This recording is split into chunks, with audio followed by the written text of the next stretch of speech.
when the night has come.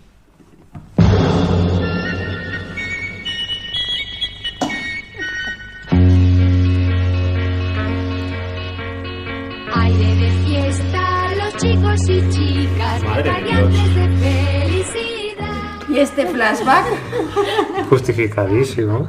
Yo me gusta, ¿no? Sacar mi melomanía aquí. no, me parece muy bien. Pero hoy vamos a hablar de una de las series yo creo que más esperadas del año. Sí, la verdad que parecía que se hacía de rodagar, ¿no? Porque hemos tenido un año bastante fructífero en serie.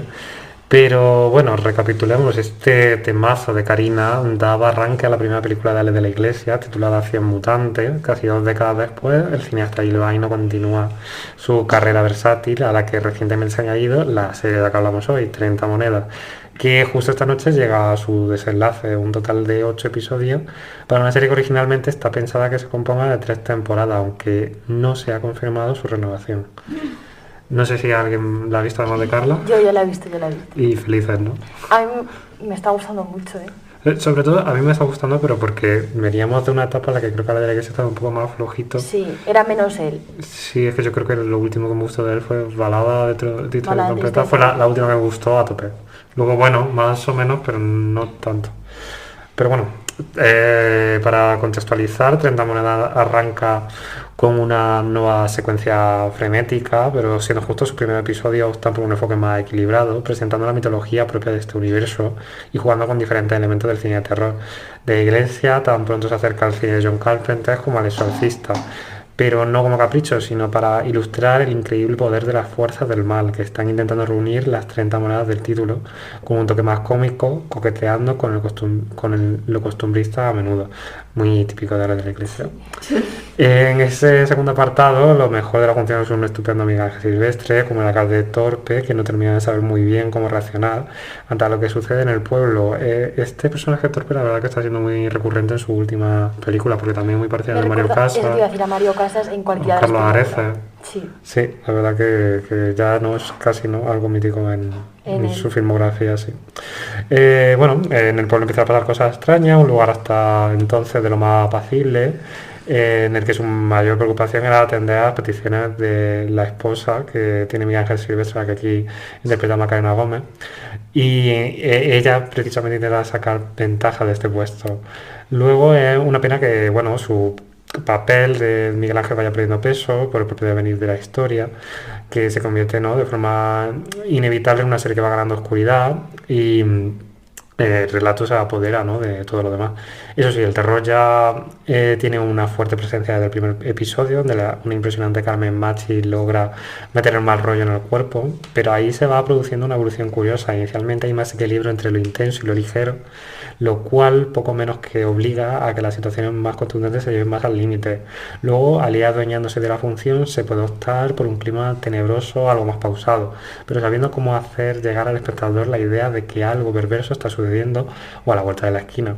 Un factor clave en ese elemento más perverso está en el personaje interpretado con brillantez por Manolo Solo. Siempre ha sido un actor que me ha gustado mucho y me alegra verle en un papel tan destacado. Lo mismo me sucede con Eduardo Fernández, que prácticamente crece de protagonista, al que siempre creo que le han faltado proyectos de un perfil de más calibre, pero yo creo que este personaje arrollador, ojo a su presencia física y carismático, del padre Vergara, es el auténtico eje de la serie, sin desmerecer a la aportación de Silvestre y Megan Montaner, que deben poner solución a este problema.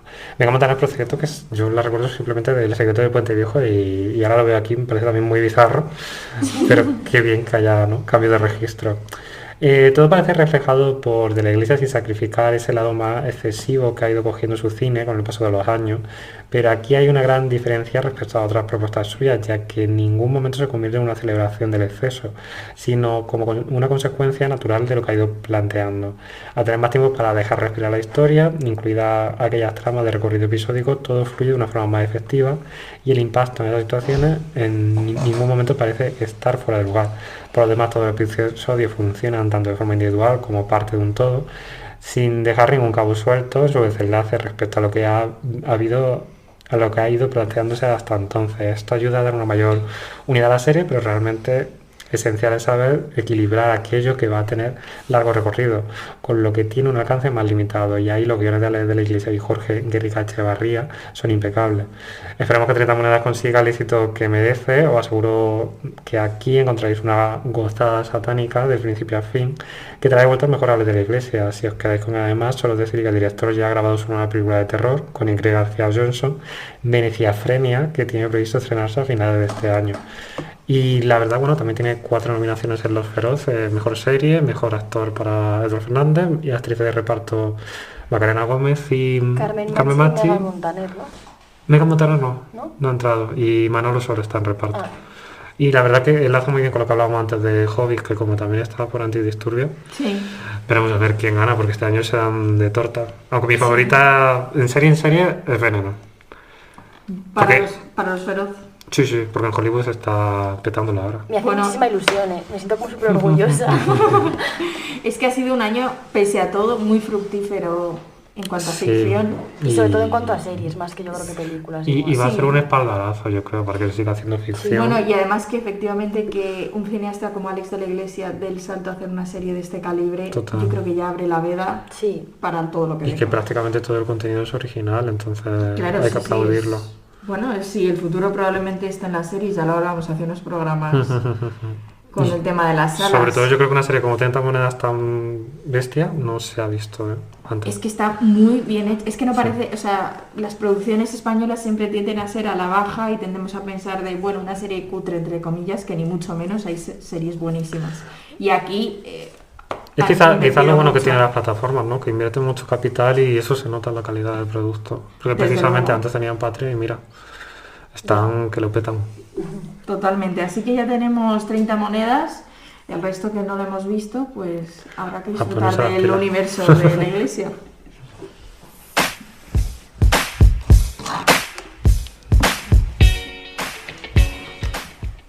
Es momento de los microrelatos que hoy los va a empezar Carla. Allá vamos. El mío se llama En Teoría y es de Sergio Fernández Pérez. Qué ironía, rió mientras terminaba de ordenar la sección de botánica.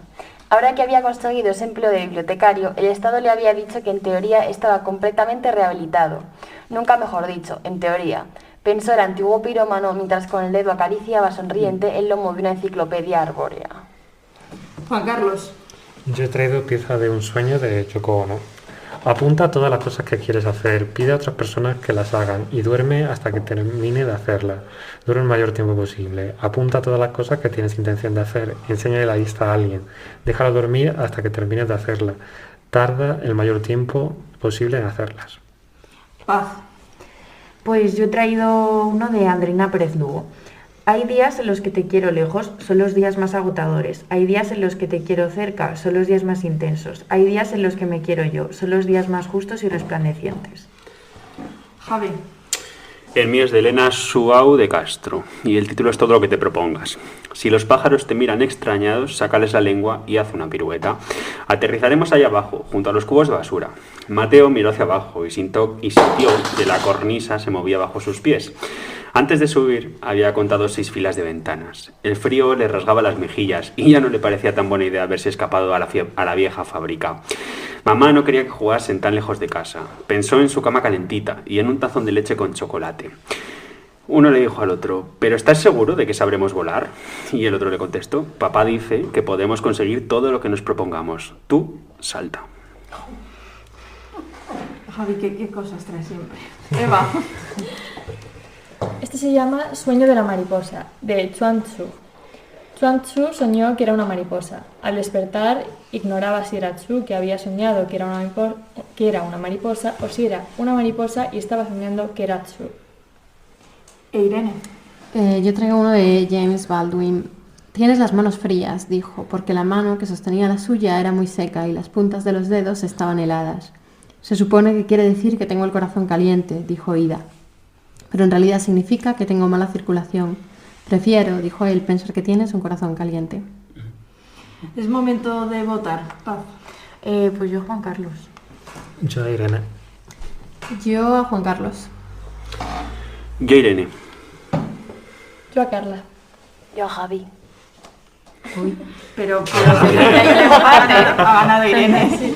Irene creo que estrenas marcador. No, gané el... ¿Ya has ganado? Sí, una Sí, vez. sí. ¿Alguno estrenas marcador este año, eso sí? Eso sí.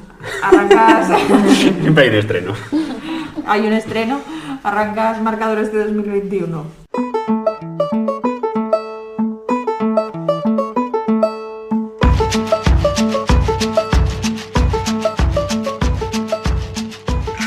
Esta semana volvemos a uno de mis libros favoritos. Tenía la verdad muchas ganas de volver a él y bueno, creo que ya lo he dicho en algún programa anterior. Para mí este 2020 que acabamos de dejar atrás ha sido un año de relecturas, de volver a libros que me habían gustado, a dar segunda oportunidad a otros que no me habían encajado una primera vez, pero sobre todo de volver a aquellos que me habían cautivado y que realmente había disfrutado, ¿no?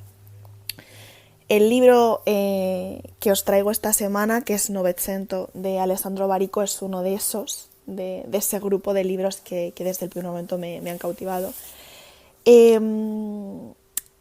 Me pasa un poco como con Stefan Zweig. Yo de Alessandro Barico puedo decir que he leído mucho, no todo porque eso es bastante imposible, pero he leído mucho. Y sí que es verdad que pese a que es un tipo de literatura y su manera de narrar me gusta muchísimo, me parece que esa capacidad que tiene de describir, de hacer que el lector quede envuelto en esa atmósfera que dibuja, me parece que tiene una capacidad inmensa para conjugarnos, ¿no? con su historia. Pero sin embargo creo que ninguno, por lo menos de los que he leído, iguala a Novecento. Entonces pues nada, por eso me parecía buena idea traerlo hoy, rescatarlo e intentar meteros el gusanillo de que los que no lo hayan leído den el paso a leerlo.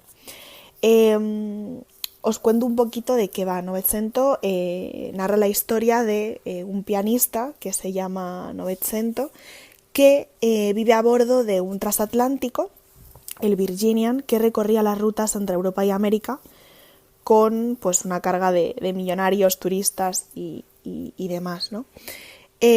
Allí vivía Novecento, un pianista extraordinario que tenía una técnica maravillosa y que era capaz de arrancarle a su instrumento notas mágicas. Se hablaba de su inusitado duelo pianístico nada más y nada menos que con Jelly Roll Morton, el inventor del jazz. Se decía que el melancólico pianista había nacido en el barco del que jamás había descendido. Y se decía también que nadie sabía la razón. Esta es la sinopsis de Novecento. Y os cuento, a nivel curiosidad, Alessandro Barico escribió este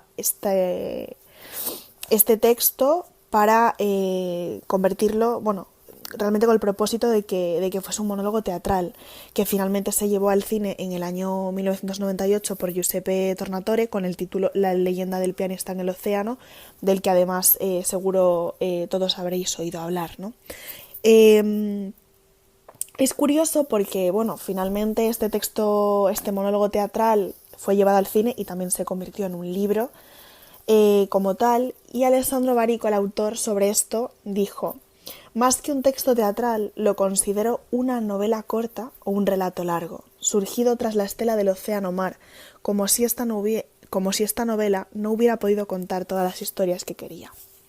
Me parece un apunte bastante interesante, que de hecho además pues también lo refleja en el prefacio del libro, ¿no? que dice me parece sobre todo que es un texto que se mantiene en vilo entre una auténtica puesta en escena y un relato para leer en voz alta, que yo con esto último de leer en voz alta comulgo totalmente porque creo que sí que es así.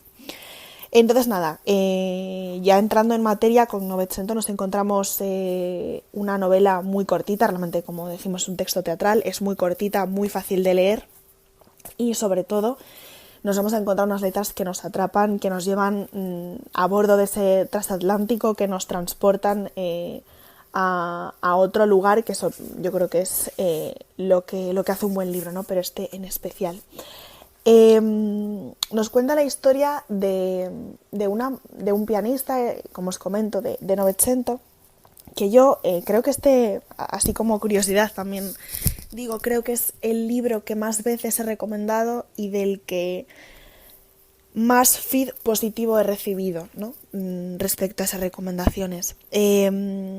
Decía, Novecento me parece que narra la historia de una persona que no es muy diferente a nosotros, ¿no? Y creo que ahí está la genialidad o que ahí está el interés del relato, en que somos capaces o que realmente Alessandro Barico es capaz de retratarnos a todos nosotros en una sola nota, ¿no? Que en este caso es el protagonista.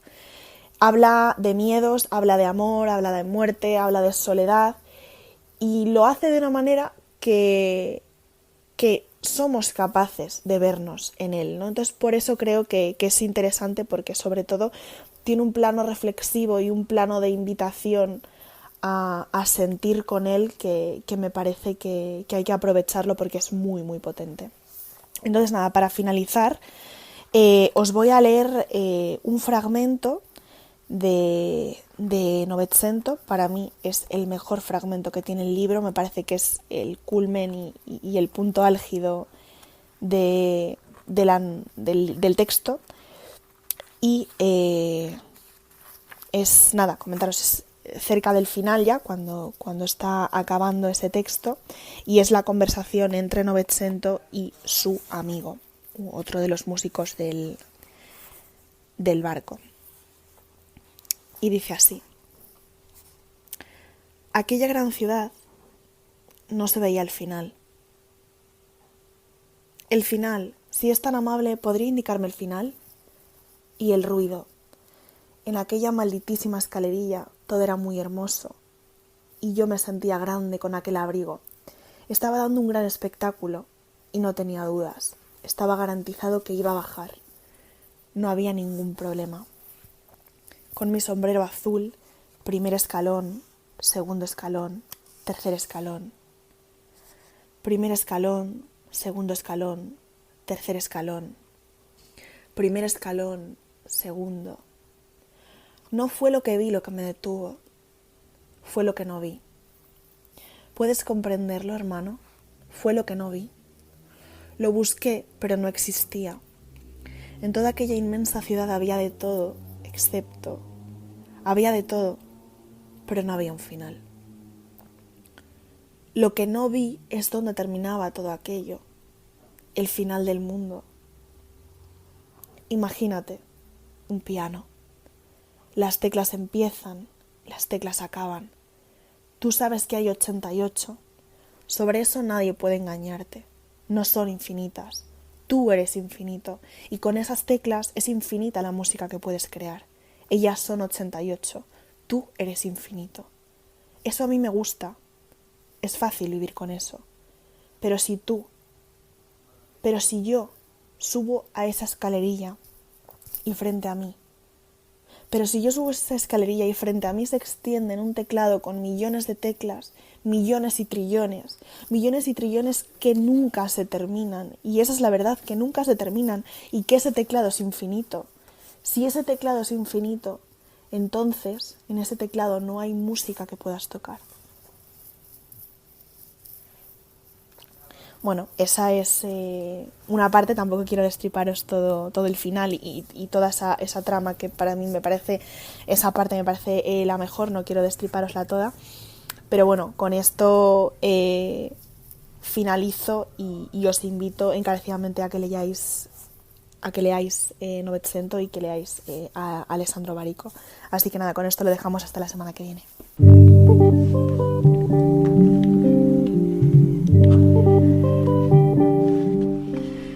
Y hoy en Verso a Verso, contigo, con Irene, entramos en una poeta que, por cierto, estuvo en el programa.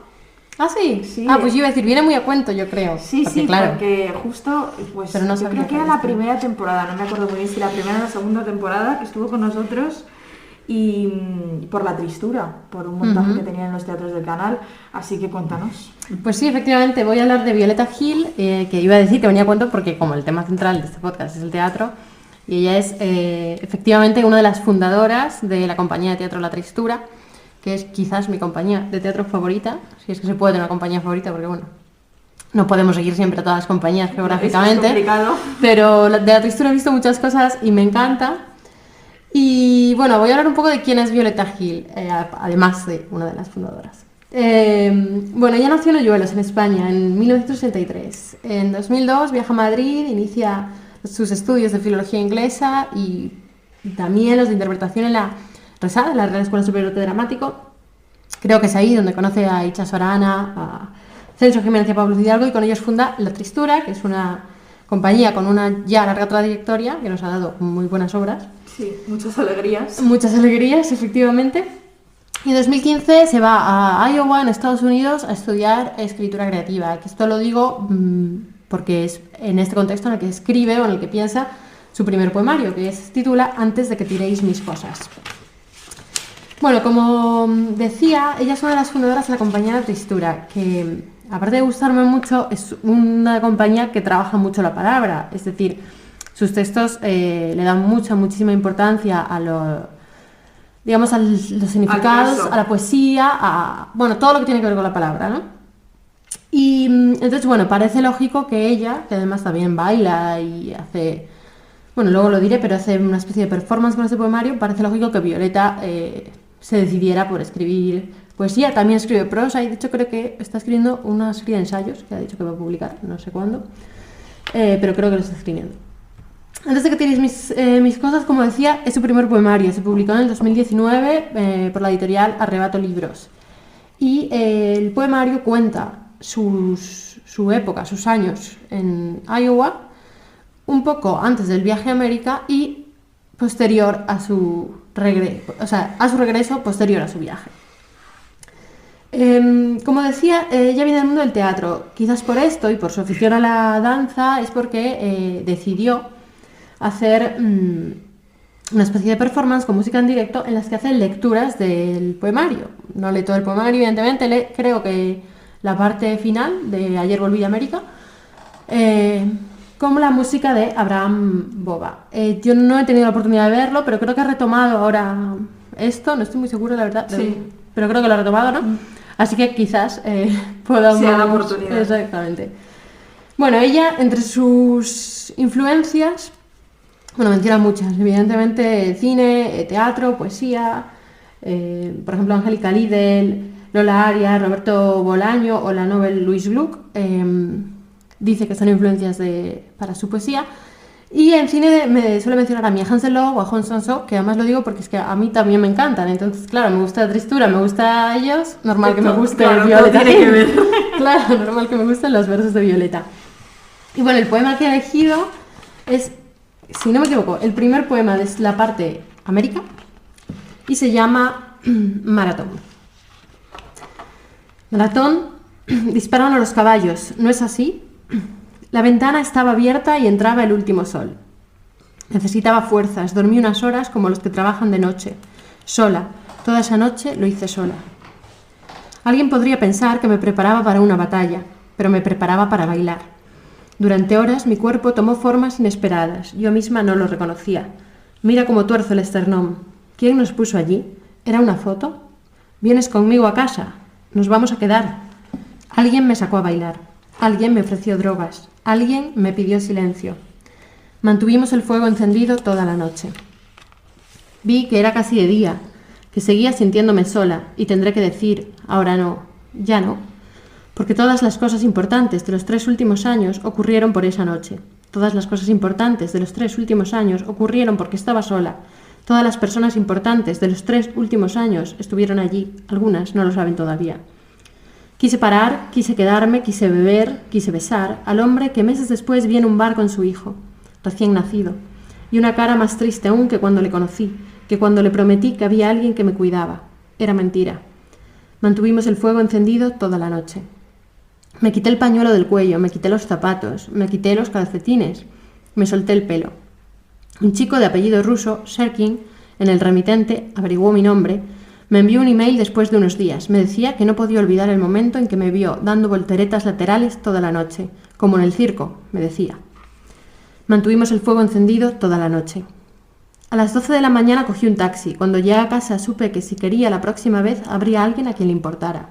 A quien le importara, aunque él aún no tenía modo de saberlo. Mantuvimos el fuego encendido toda la noche. La verdad es que me parece precioso el poema de Violeta Gil. No sabía que escribía y me has hecho un gran descubrimiento. Me alegro porque la verdad es que el poemario entero está muy bien. El prólogo lo hace Rodrigo García, que también es interesante. Y nada, me parece muy recomendable. Él dice de ella que cuando lo leyó Rodrigo García agradeció la carencia de nostalgia del poemario. Yo creo que sí que hay cierta nostalgia, pero es verdad que hay una cosa de Violeta Gil que me gusta mucho, que es muy del presente, ¿no? Es de mucha diversión, celebra mucho el presente, invita mucho a bailar y a escuchar música. De hecho, y así acabo, ella dice que este poemario, se debe leer en voz alta de noche y con música. Así que bueno, si os animáis, tenéis también el modo del que a Violeta Gil le gusta que la lean. Pues hay que disfrutar de la tristura, de su compañía y del teatro que hacen, porque siempre sorprenden y nunca te deja indiferente. Y del poemario de Violeta Gil, antes de que tiréis mis cosas. Ahí queda. Gracias, Irene.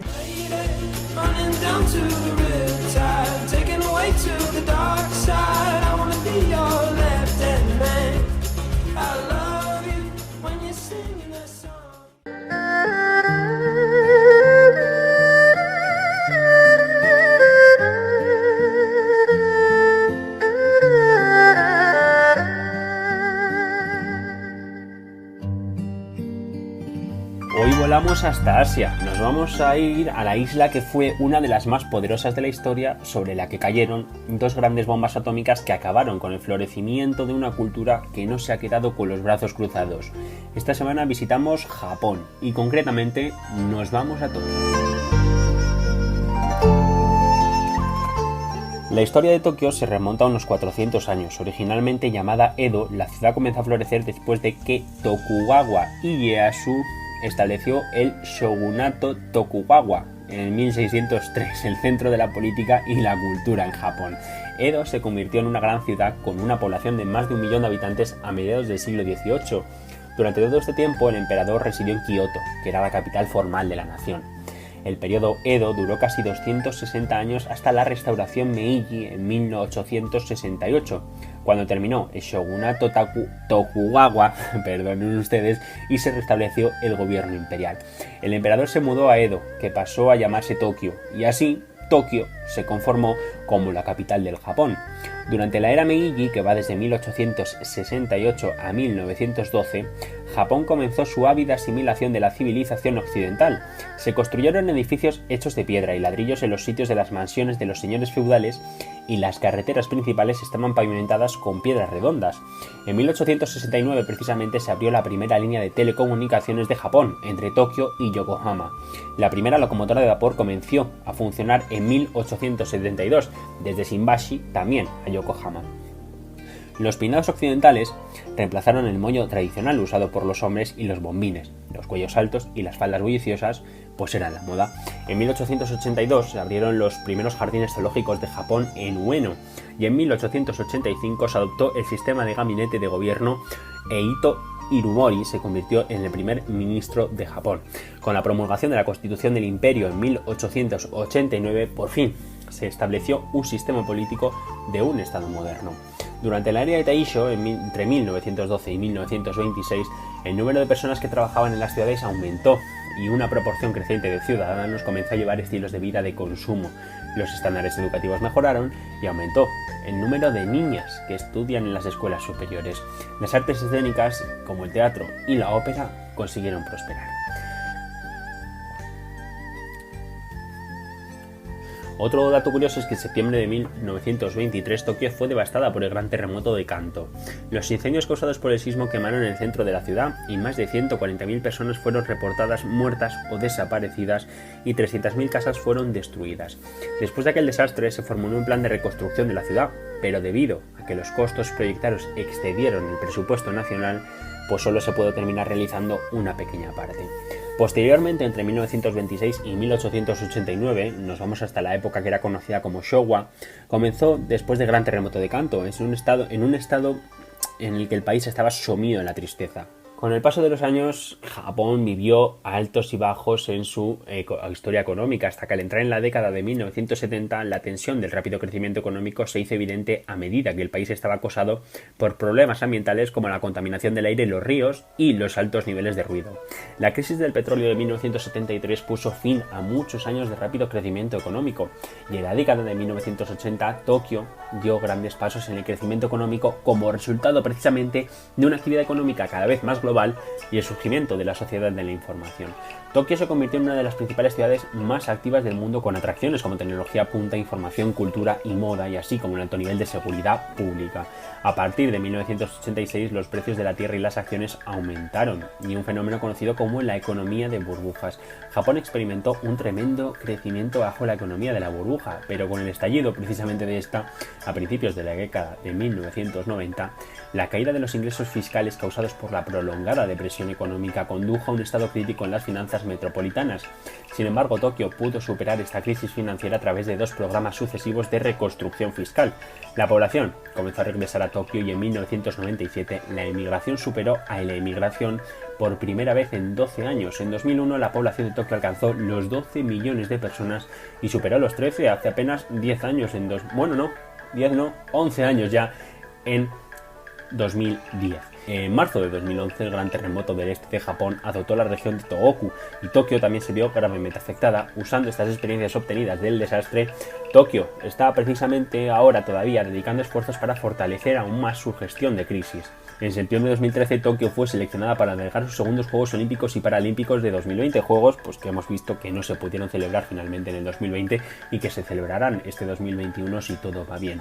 Para hacer que estos Juegos de ya 2021 sean los mejores y dejar legados valiosos para el futuro, el gobierno metropolitano de Tokio está trabajando para avanzar tanto en iniciativas tangibles como intangibles, incluida actualizaciones de la infraestructura, medidas para el medio ambiente o la promoción de la cultura.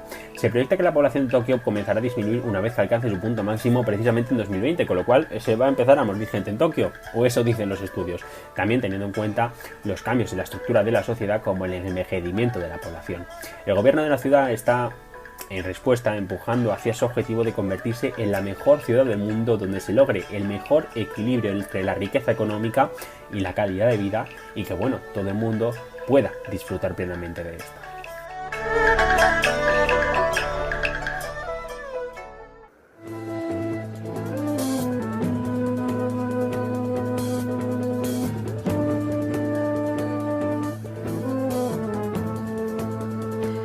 Entramos como cada semana en la despensa del tiempo y lo hacemos con Basilia. ¿Qué tal? ¿Cómo estás?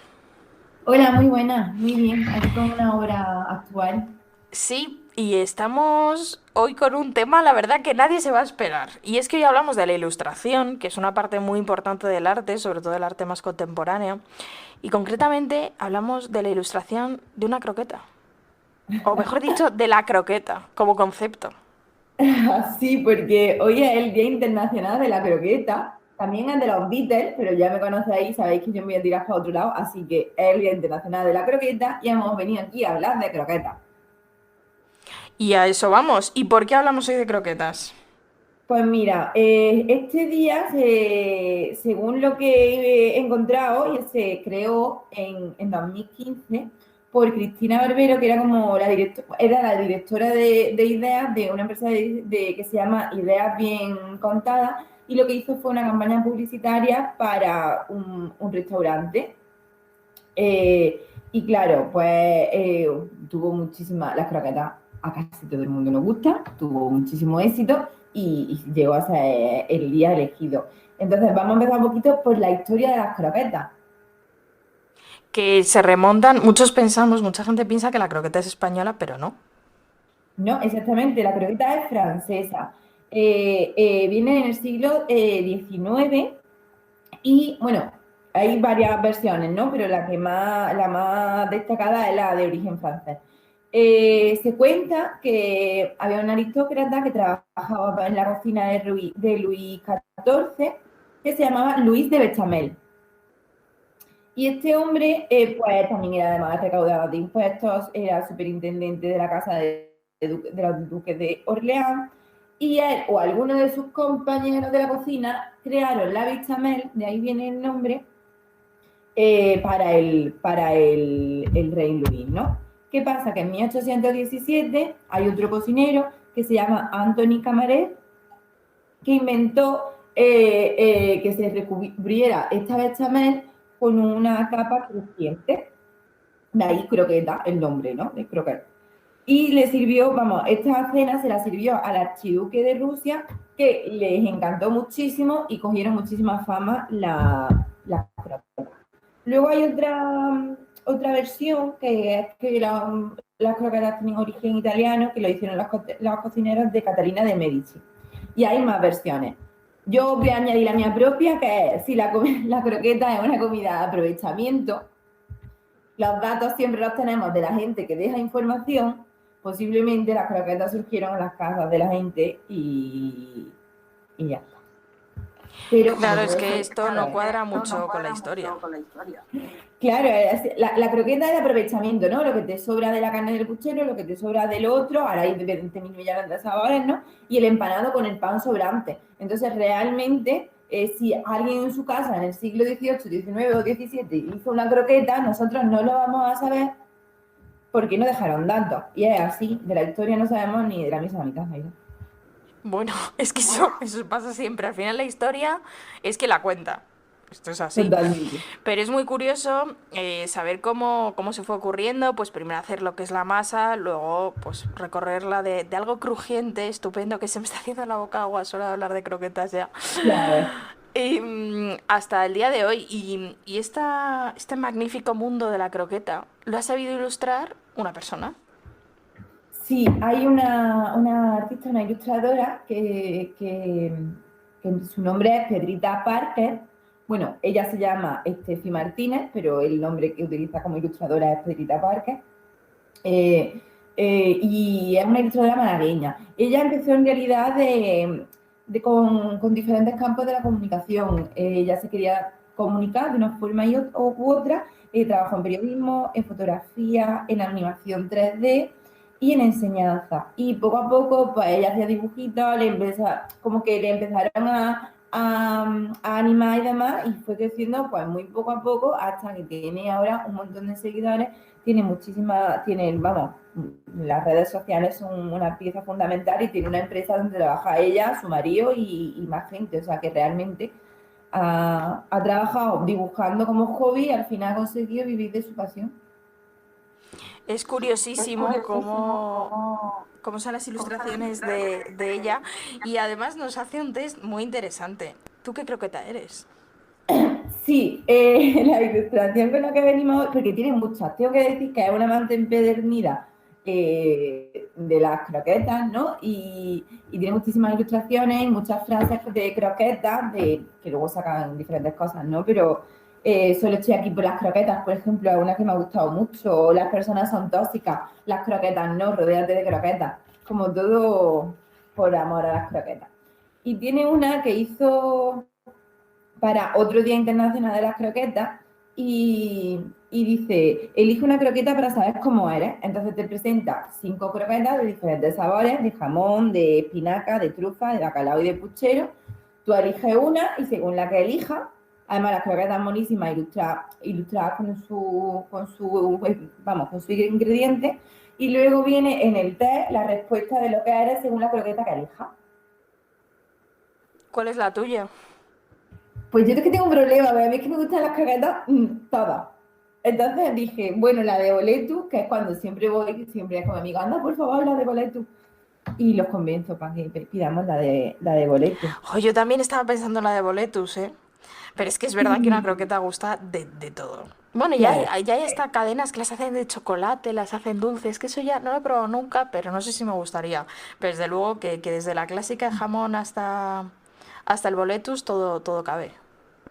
Yo creo que estarían buenas, porque yo probé en Poliña, probé los pierogi, que eran como una empanadilla, ya había de patata, de cocido, de chocolate, y nos la pedíamos de todo, de primero, segundo y de postre. Así que yo supongo que la croqueta será igual. O sea, tiene que estar rica, seguro. Así que leemos la de boleto. ya que nos Por escuchen, favor, que lean haz los quiénes son honores. cada una. Según nuestra ilustradora, si La de eliges boletus, una croqueta de boletus y boletus, fruta.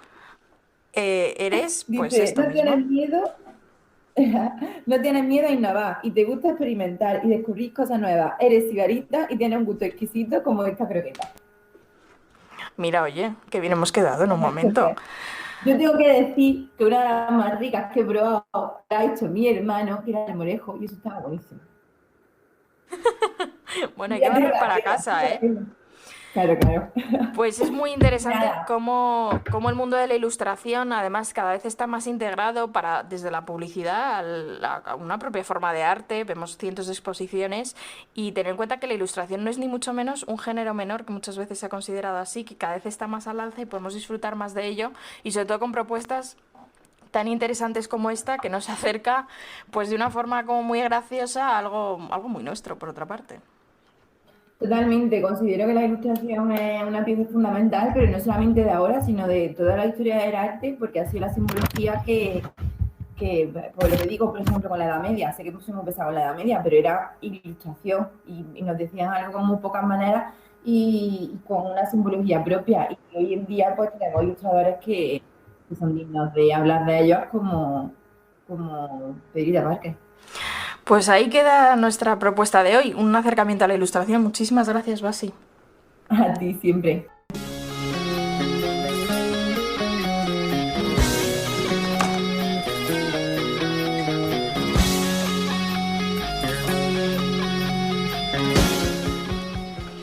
Entramos en Versionando, que es gerundio, y esta vez lo hacemos con Stevie Wonder.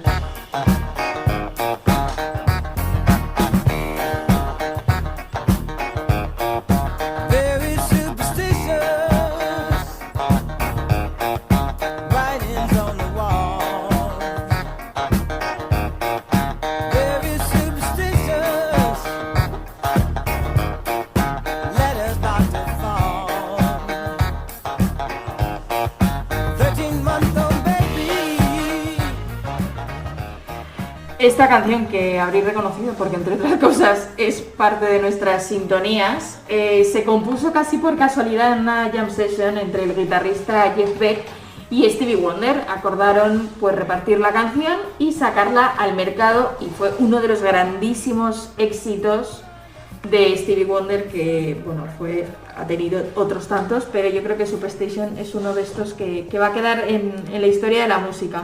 Como no, tiene cientos de versiones. Vamos a empezar por la de Beck Bogart y Apis, que es una versión que la hacía Jeff Beck, el guitarrista que mencionábamos hace un momento, que fue el que inventó este riff que oímos, y salió casi al tiempo del original. Es más rockera y tal vez algo menos pegadiza.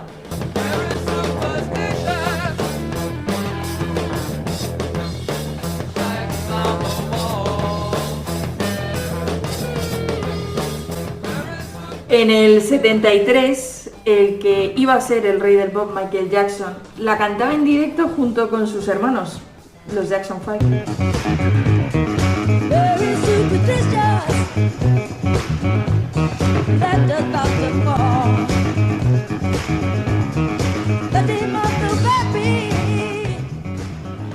Esta versión que oíamos a Michael Jackson de niño fue una de las más recordadas. Pero ha habido más. Stevie Ray Vaughan, un super guitarrista de blues, dejó de hacer versiones más controladas, digamos, para hacer una versión muy funky en el 86.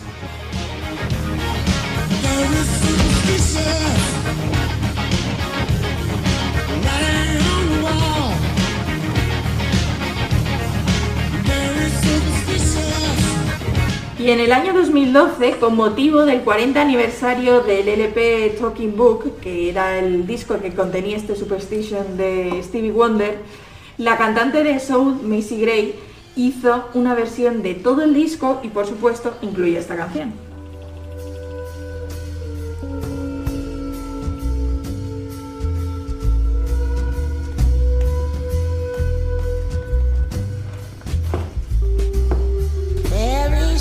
Superstitious